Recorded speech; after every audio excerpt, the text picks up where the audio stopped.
What's up, everybody? Renfail here, and it's time to talk about Robin Hood Sherwood Builders.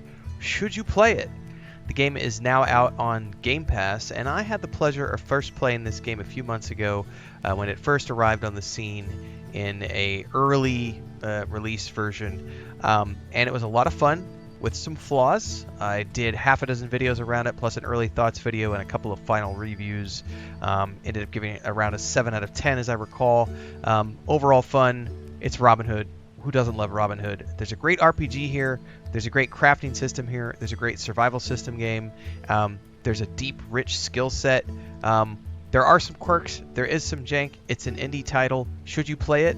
Let's dive in to today's video. If you haven't already done so, make sure to like, subscribe, hit the bell icon so you never miss an update. I stream every single day here and on Twitch, usually at 11 a.m. Central Time, and I am full-time thanks to the support of everybody around the internet, going on over 2.5 years now, so thanks everybody.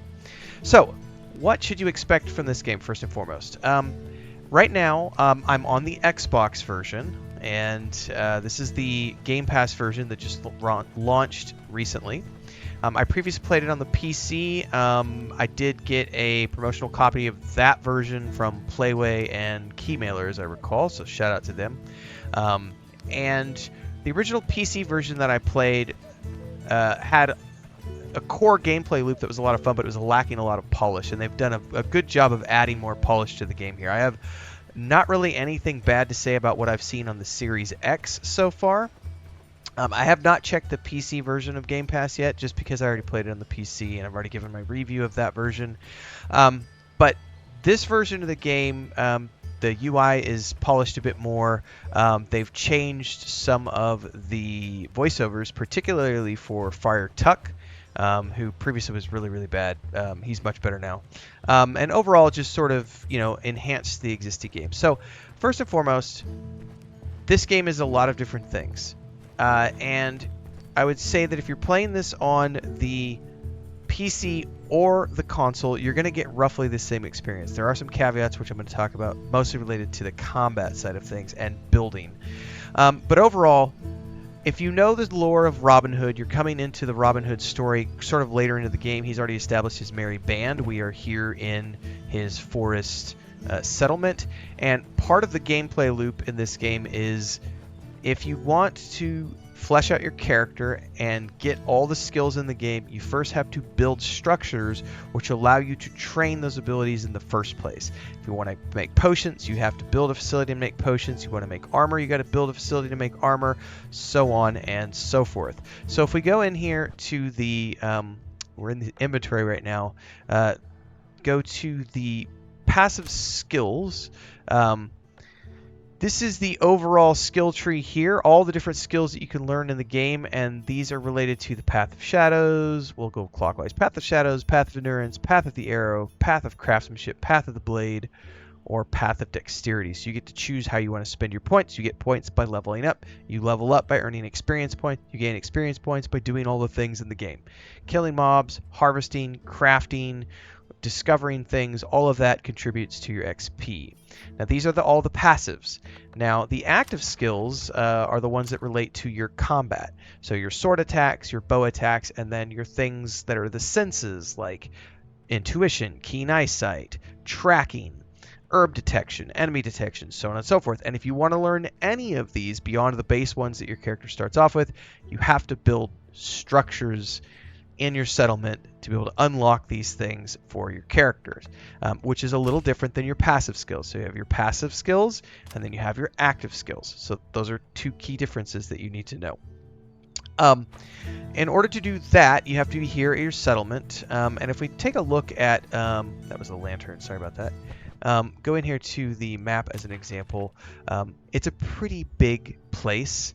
So Robin's Village is up here in the northeast section of the world. And if you look up here, we could say show reputation sources if you want to.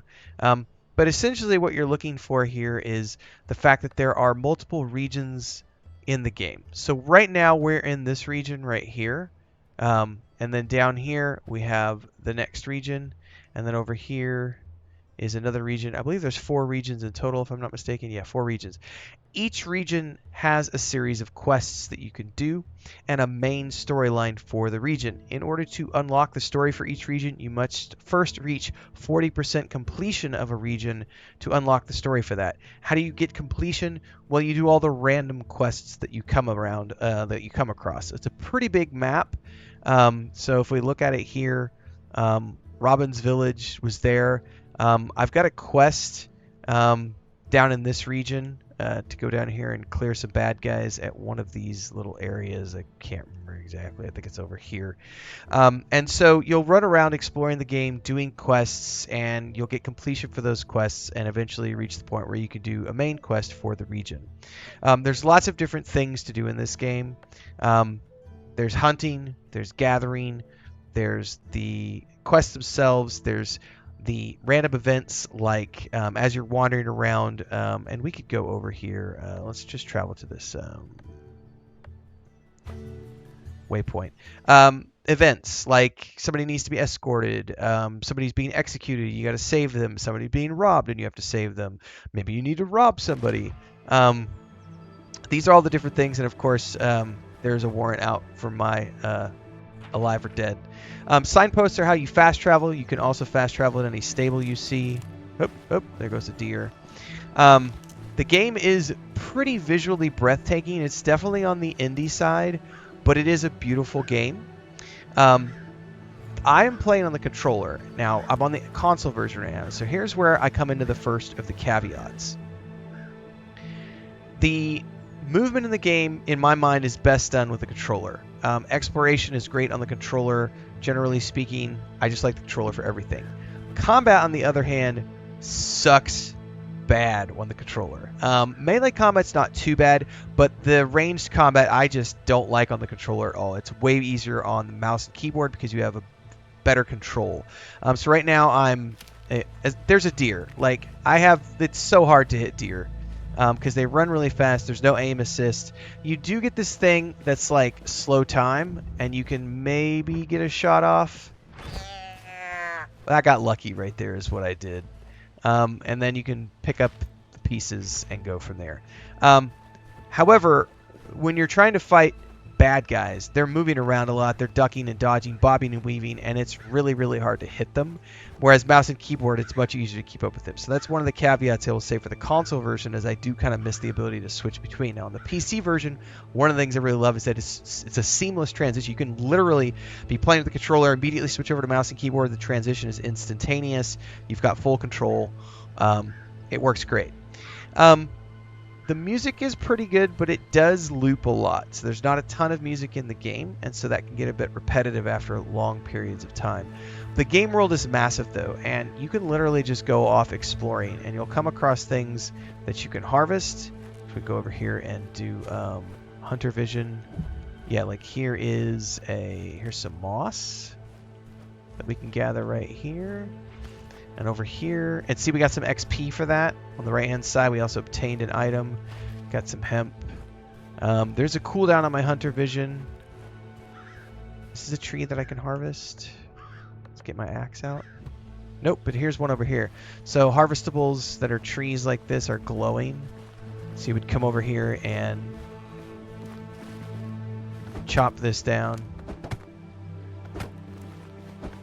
It's your typical harvesting thing. We'll go back and look at the crafting here in a minute at your hometown. Pick everything up. We just did an area loot. And we can go from here and just wander around, find quests, do quests. There's puzzles in the game. There's lots of stuff to find. But let's go back to the home base really quick. I'm checking on my kitty cat down here. And I want to show you guys. We can go to the stable here. Actually, can we go to that's the notice board.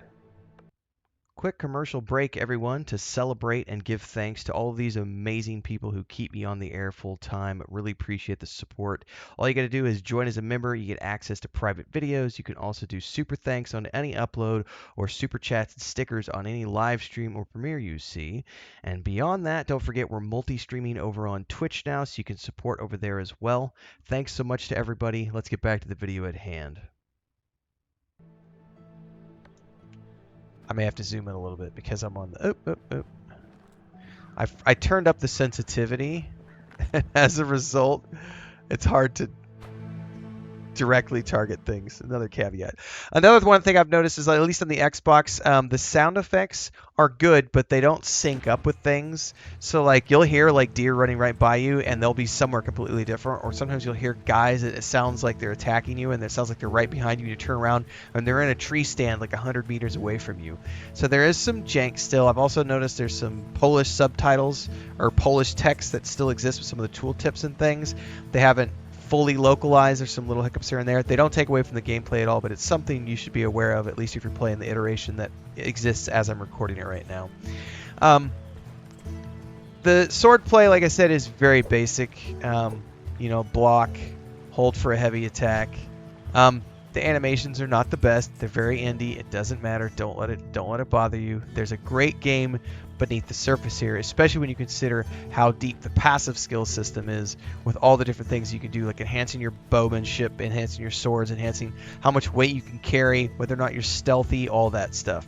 But this is the one element that a lot of people want to know about, which is the management of your village. And this is where you can look out here and you can build all of these different types of structures, each of which have things that they do for you, whether it's creating gear that you need, or food that you need for your people, or gardens, or the butcher, or all these different things. And then there's also decorations if you want to get into that route as well.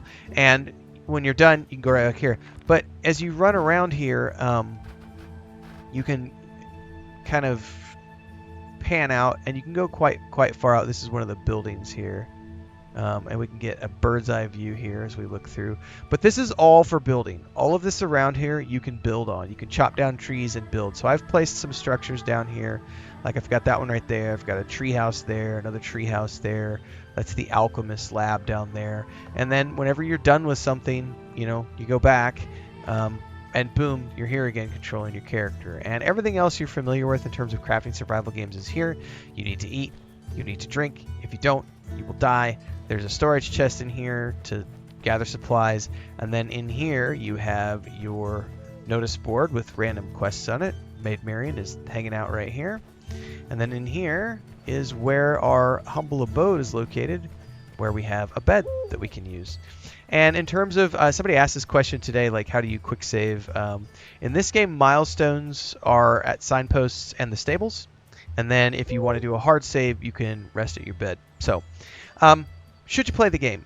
I think if you enjoy a good RPG that has a solid gameplay loop, while it's a little bit indie around the edges, I think you'll have a lot of fun with this game.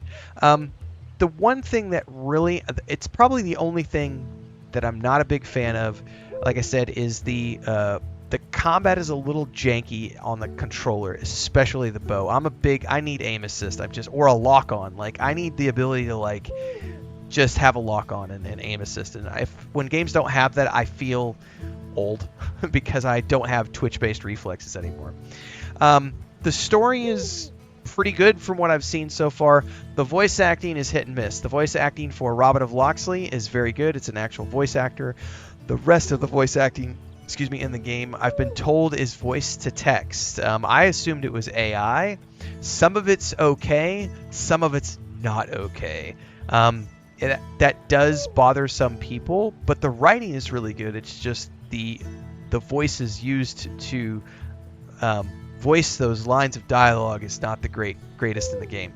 Which is why, when I say the caveat, I think I gave it a 7 out of 10 in my review a few months back.